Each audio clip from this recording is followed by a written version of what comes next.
So I'm making this video to talk about the cinch buckle suspension. If somebody's ordering a hammock with cinch buckles or has a hammock already and wants to switch out to cinch buckles, I'm gonna show you a little bit about these. So the buckle itself, it's got a slide, here, what I call a slide here, and the way they're made is it's like a continuous loop that runs through the channel on the hammock, and then whenever it's set up, all you're really seeing is this part of it is what you see out of your hammock. But show you a few things. First of all, on the straps, it makes a difference on what kind of straps you have, and what I mean by that is the thickness. Like this strap here is pretty thin, and that's about as thin as you can get to be able to use the cinch buckles. If you get like the Dyneema straps and everything, they're so thin they won't really grip in the cinch buckle, and they'll just slide through.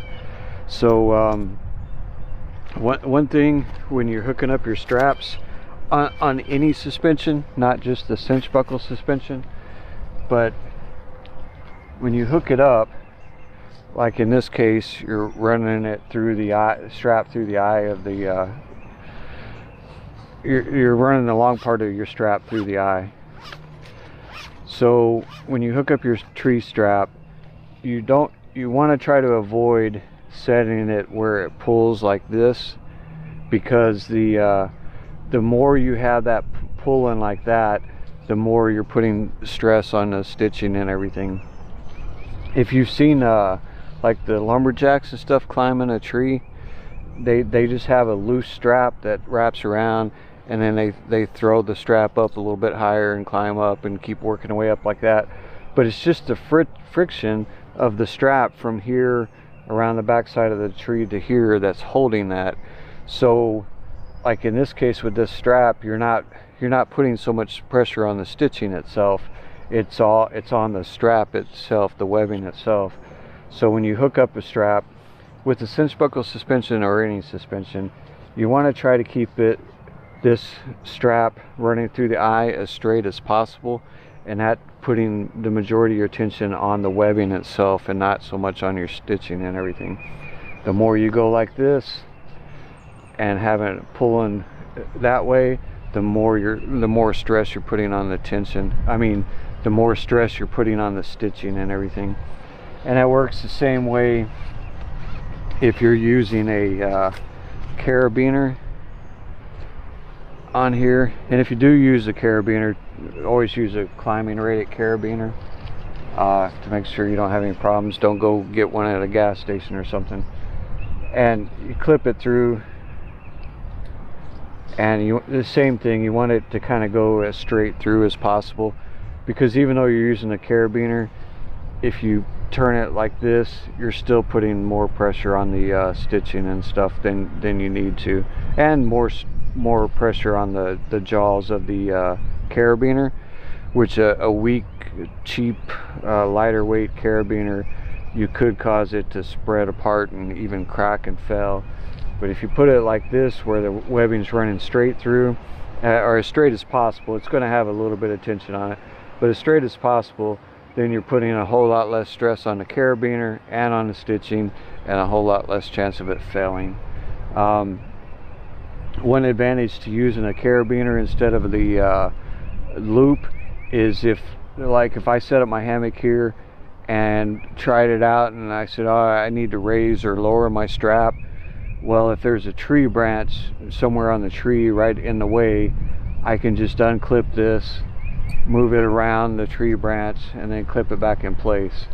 If I'm not using a carabiner, then the same situation, I'm going to have to run the strap all the way back through here, move it up or down, and then put it back through and run it back again. And that's a real pain if you're using a cinch buckle, because the first thing you'd have to do is take the webbing out of the cinch buckle, and then run it through here, move the strap up 6 inches or whatever, run it back through the eye, and then run it back through here. If you have if you're using the cinch buckles, I'd definitely suggest using a carabiner, because then if you do have to move it, you just unclip the carabiner, move it, and clip it back, and you don't have to undo it back through here again. Saves a lot of time. Same thing, they make stuff like out of the am steel. It's called soft shackles or Evo loops or anything. They work like a rope version of the carabiner, and these ropes, like a 1/8 inch am steel, holds about 2,500 pounds, and a 7/64 inch am steel holds about 1,600 pounds, so they're pretty strong to using a soft shackle or Evo loop. So that's the first thing with the cinch buckles. The second thing is how you use them. So what you want to do is raise this slide up, and you can see that the slide's kind of got a V shape to it. The slide itself from the side's got a V shape to it. So you lift the slide up, put your strap through, get it, pull it through as far as you need to get your hammock about right. Let the slide drop down, and then take it and run the strap over the top of the slide. So now when you pull, you got tension on the strap coming from the tree, that V-shaped thing kind of comes up and squashes down that strap up there, so that locks it in place. And if you put it in wrong, you'll know pretty quickly, because if you put it in the opposite way, if you put the strap on top first and then slide it through, it won't lock in place, and now the strap going to the tree is just going to slide right through, and it's not going to hold. So you'll know if you got it on backwards. But so the way you do it, lift the slide up, put the strap through, pull it to get your hammock about the right height, let the strap drop down, and then put it back over the top of it, and that'll lock it in place. That's the way you do that. Okay, so once you get your hammock set up and you've adjusted, everything is right, your height of the hammock is right, and the tension of the ridge line, all that stuff is right. You check your straps, they're about a 30-degree angle, everything's the way you want it, you're ready to, you're done setting it up. To always take the strap and do a simple overhand knot. Just take it and pull it back through. It's kind of like a slip knot, like this. That will keep it from potentially sliding throughout the night and possibly causing damage to your strap and everything. That little simple overhand knot really secures it in place, so you don't have any issues throughout the night. One thing that could cause slipping is if this this buckle, this little thing here, if it's setting crooked in there, that could cause your strap to start sliding, and a lot of times it will rip apart the edge of the strap as it slides through there. So always when you get it set up, you want the bar flat. You don't want it sitting at an angle like that or anything. And one thing that could cause that is if you're these two cords, if one's pulling, if it's sitting in there sideways and pulling like that, then that could cause that could also cause the strap to start sliding and cause damage to your strap and everything. So you always want to make sure it's straight. So I'll show you here on the hammock actually setting it up. Okay, so this is what it looks like when it's ran through. This is just something extra I've got on mine, but this is what it looks like when it's run through your hammock. And when you first get your hammock, a brand new hammock and everything, this is only going to be tightened hand tight, so it's not going to be because nobody's laid in it or anything, so it hasn't had any body weight to really pull it tight like this one is. So when you initially get it and you first set in it, the hammock's going to feel like it's just sinking, and that's because all this is tightening up. And whenever that does, if this is pulled crooked, where it's pulling one side more than the other, then you're going to have the potential problems of the strap slipping and everything. So the way this is run through the hammock is what's called a Larks head. There's a 2-inch channel in here, and this is just fed through the channel till it goes in one side and comes out the other, and then you just take this buckle and put it over the loop. I'll show you from the side view. You just this end sticking out here and this end sticking out, and you just run it through here. So, and then it's tightened down. That's called a Larks head. So that's the way your hammock is set up. So if you do find once you set in it the first time it's pulling from one side more than the other, you can loosen this up a little bit and kind of work it and feed it to get everything pulling straight. That's what you want. Worst case scenario, if you're messing with it and you can't get it, you can just undo it with it still being in the hammock, and then just kind of work one side or the other to get it right. And this ridge line, I don't know if you can see it or not, but this black ridge line, this is the ridge line that goes across your hammock.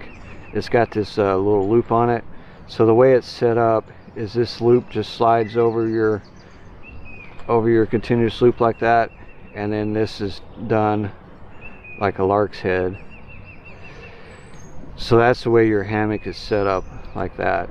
So worst case scenario, if you're having problems getting everything adjusted once you lay in it, and you're having problems getting it to pull evenly from both sides, if you undo the knot and this is still in the hammock and everything, and if it does in the process of trying to straighten it out, if this end feeds back through the material, all you got to do to put it back is just make sure you take the loop of the I can't find it, here it is just put this loop of the ridge line over that, and then put this back through.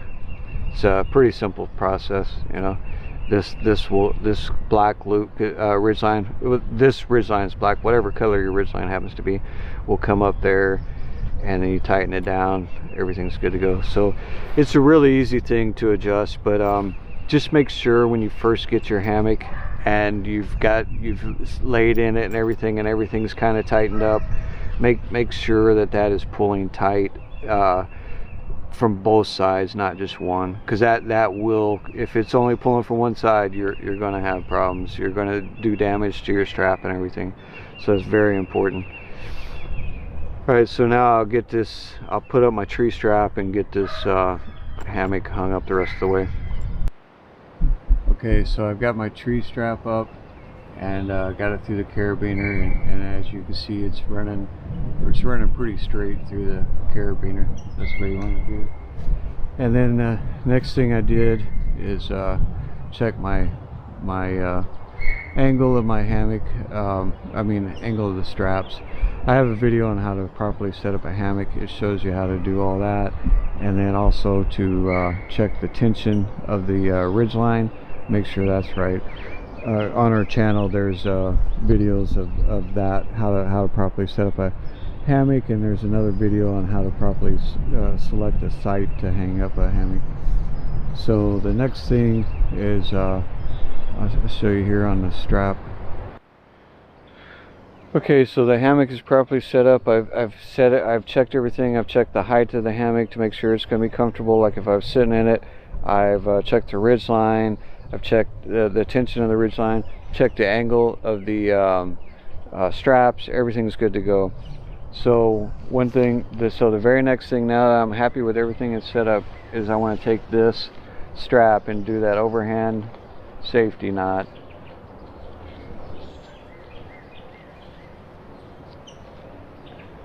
And that just tightens it down, and now I know it's not going to slide. It's going to stay where I set it at. And I also take all this extra strap and then just kind of tie it up there, get it out of the way. When you're setting up a hammock, you know, your tarp usually comes out here somewhere, and your strap is hanging outside of the tarp. So if it's raining the rain can get the strap itself wet, and water can come down the tree and then run down the strap, and the water can go underneath the tarp and then eventually soak out your hammock and everything. These cinch buckles make pretty good water breaks by themselves. The water comes down and it hits that metal buckle and it just starts dripping straight to the ground. But this overhand safety and this other little knot, they make good water breaks too. They help to get rid of that water before it reaches your hammock. And you could also take like a piece of cord, piece of rope, 550 cord or something, and just tie a little string on there, you know, just let it hang about that far, and that makes a good, you could do that on the webbing or on the continuous loop. That makes a good water break too, so the water runs down, hits that, and then drops to the ground. But that's it. That's how to properly use and set up a continuous loop, a cinch buckle, if you're using that for your suspension. So I hope this helps out anybody that might have any questions.